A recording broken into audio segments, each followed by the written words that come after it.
Toujours pimpant, la la la. Vous êtes là. Amis les abeilles, bonjour. Aujourd'hui, nous allons parler nettoyage et nettoyage de printemps. Quand je vous parle de nettoyage de printemps, il faut savoir que si les premiers rayons de soleil vous donnent l'envie d'avoir une maison toute propre, et bien les abeilles, c'est pareil. Et nous allons leur changer les plateaux. En fait, ici, les plateaux sont propres, ils ont été passés dans un bain de soude caustique, une lessive de soude, de manière à n'amener aucun produit chimique à nos abeilles, et on ressort avec des plateaux relativement propres, quoique ce qui a été operculé à la cire reste sur le plateau, mais c'est pas bien grave, les abeilles vont réutiliser cette cire et ces plateaux, on va les apporter au rucher et on va les monter en lieu et place des plateaux qui ont passé l'hiver et qui ont pris des poussières de pollen, des cadavres d'insectes, de la propolis, enfin tout ce qui fait pas propre dans une maison. Vous me suivez? On y va!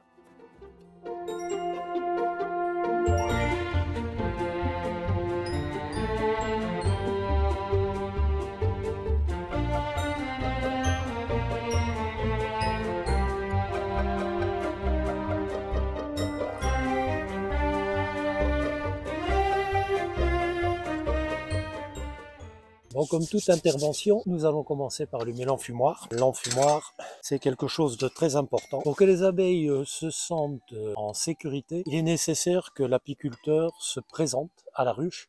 Un coup d'enfumoir sur la planche d'envol va leur dire et leur donner cette habitude qu'une intervention va avoir lieu et leur enlève une partie du stress. Alors, les enfumoirs, on peut les allumer avec différents produits. Moi, de mon côté, j'ai opté pour la paille et la paille de lavande. Ça donne une bonne odeur, ça me convient très bien. Alors, dans un premier temps, il faut que le bas de l'enfumoir soit bien réchauffé.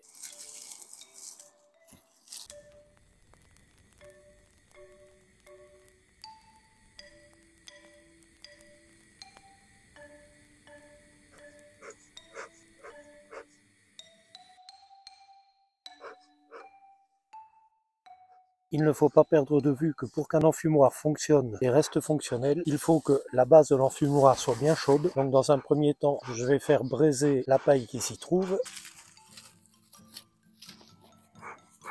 Autre chose importante, c'est que les abeilles ne supportent pas une chaleur qui leur arrive dessus d'un coup et pourrait leur monter un état de stress, ce qui n'est absolument pas bénéfique pour la visite. Le dessus de l'enfumoir va être recouvert avec de l'herbe fraîche. Alors on va essayer d'enfumer les abeilles et pas l'apiculteur.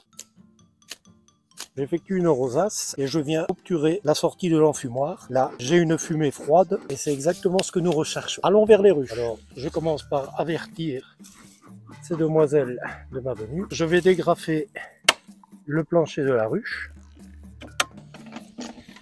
1, 2, hop. On le dégage, pose l'autre, merci. On le raccroche. Donc je vais remonter la porte que je remplace. Voilà, comme je vais repasser sur l'avant de la ruche, on va y remettre un petit coup d'enfumoir. Voilà, opération terminée pour celle-ci. Alors nous allons quand même vérifier qu'il faille ou pas rajouter du sirop. Bon, ici il en reste donc effectivement, je pense que les autres ce sera pareil et qu'il ne sera pas nécessaire de recharger en sirop. Je vois des abeilles pleines de pollen qui rentrent, mais non seulement elles ont les corbeilles qui sont remplies de pollen, mais elles ont le casque complètement empollinisé. Alors cette opération se fait en début de saison pour deux raisons. La première, c'est que une fois la sortie d'hivernage effectuée, eh bien les abeilles ont quand même passé quelques mois dans la ruche. Il est grand temps de faire un nettoyage de printemps. La seconde, c'est que comme nous sommes en début de saison, eh bien nous nous retrouvons avec des ruches légères. C'est pas à négliger parce que quand vous devez lever une ruche qui fait 50 ou 60 kg d'un coup, le dos il trinque. Là, c'est nettement plus léger et ça va pas durer parce qu'à voir comment ça rentre, je pense qu'elles vont certainement bientôt repasser sur 10 cadres et les cadres de réserve vont se multiplier. Pour le plaisir des yeux, nous allons voir ces rentrées de pollen. Elles sont chargées comme des semi-remorques. Je me demande si une abeille possède le permis C. Elles devraient, hein, parce que en comparant leur taille et le poids de ce qu'elles portent, effectivement, elles ont du boulot. Alors, juste un petit détail, nous sommes en début de saison, et en début de saison, il fait assez froid. Et je me retrouve, vous voyez, avec des abeilles. Regardez là. Alors, comme vous voyez, elle est arrivée à la ruche chargée de pollen, mais à bout de force. Et là, elle est en train de reprendre ses esprits avant de rentrer au bercail. C'est fréquent à cette période et sur ces météos que les abeilles qui arrivent à la ruche vraiment en bout de souffle et souvent elles se posent au sol, elles reprennent leurs esprits et seulement après elles remontent. Et la raison pour laquelle, malgré que les colonies soient quand même bien populeuses, vous ne voyez que peu de butineuses qui font les allers-retours, c'est simplement car nous avons une température qui doit avoisiner les 12-13 degrés. Donc on garde un maximum d'abeilles à l'intérieur pour réchauffer le couvain.